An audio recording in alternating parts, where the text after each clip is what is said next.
Hi, everybody. Today, I wanted to talk about our experience of setting boundaries and how to enhance that experience. So, we often hear from others, especially as women, that it's important to set boundaries, all right? And absolutely, it's very, very important to set boundaries to ensure that people don't treat us or take us for granted. Now, here's the thing. I know that a lot of us have difficulty setting boundaries and we have a bad experience of setting boundaries. So I'll give you my own example. So I'm generally okay speaking up for myself, whether it's at home or at work. Yeah. So I will generally speak up for myself. I'll stand up for myself. I'll express my needs. I set boundaries. But after I've done that, I actually feel very, very frustrated and upset with myself. And I'll start beating myself up for having done that. And the thought constantly in my head is, why the hell did I do that? Maybe I should have just let things be. Maybe I should have been a bit more accommodating. And there's an endless thought process of or chain going on in my head. And I ultimately don't feel good at all with the whole experience. So clearly, my relationship with setting boundaries was not a great or a healthy one. Now, I know that a lot of you may be going through this through a similar thing in your lives. Though you may stand up, you may actually end up beating yourself up for having spoken up. So, I recently had a conversation with someone, and they helped me to really work through this. And there were a couple of few insights that came up. So I thought it'll be useful, valuable for me to share those with you. And I hope that it would be of value for you. So the number one thing is to recognize that the reason why I was having those second thoughts, second guessing myself about expressing my needs, of why did I do that? Maybe I should have just been more accommodative. So all those thoughts are probably coming up because at an unconscious level, I'm still okay to put my needs below other people's expectations. I'm actually still debating about whether my needs matter or not. That's the reason why I'm having that discussion in my head. So, at an unconscious level, I haven't yet owned that my needs matter 100%. So, I think that's the first step, to own that your needs, what matters to you, what's important to you, your values, and your boundaries matter 100%. So, that's number one, because that will eliminate the cognitive dissonance, that we have of after that experience. Oh, I know I should have spoken up, but I still don't want to upset others. So that cognitive dissonance will reduce when we start owning our needs 100%. That's number one. Number two is to actually not judge ourselves for the emotions that come up. So, for instance, I'll tell you, when someone oversteps my boundaries or expects me to behave in a particular way and I didn't like it, so I spoke up against that. Um, I I typically experience a lot of anger. So the emotion typically is frustration and anger.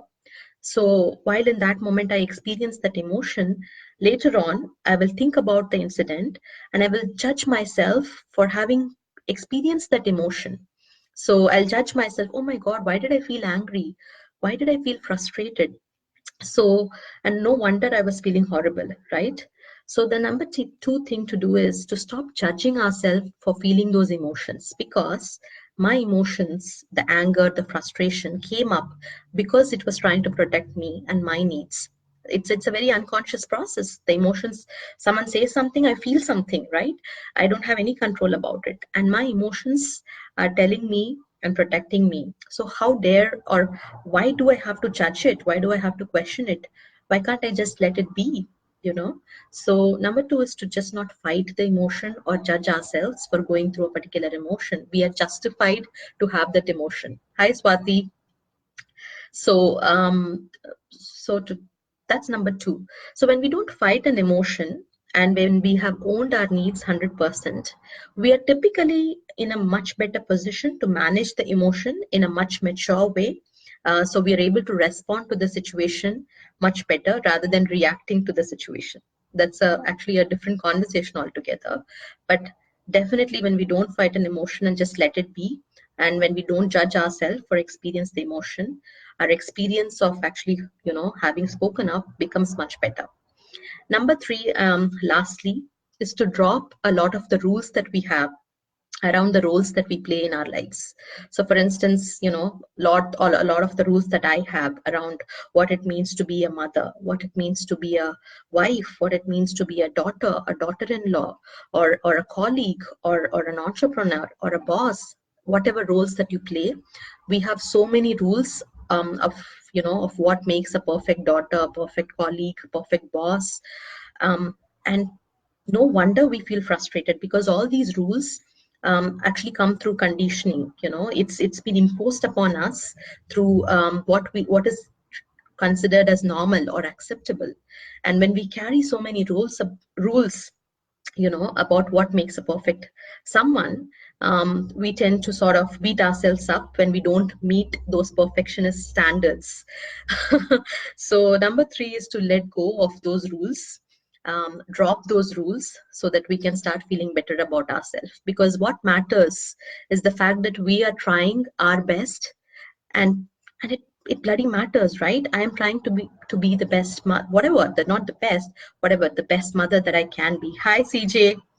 So the best mother that I can be, or the best wife that I can be, the best entrepreneur that I can be.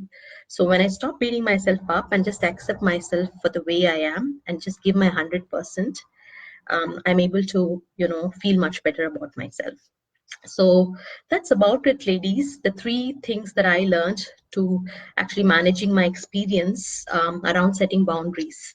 Number one is, to um, own our needs 100%. Number two is not to judge ourselves for the emotions that come up when we speak up for ourselves, or when someone oversteps our boundaries. Just let them be. Don't fight it. Just let it be. And number three is to let go of the rules around the roles that we play in our lives.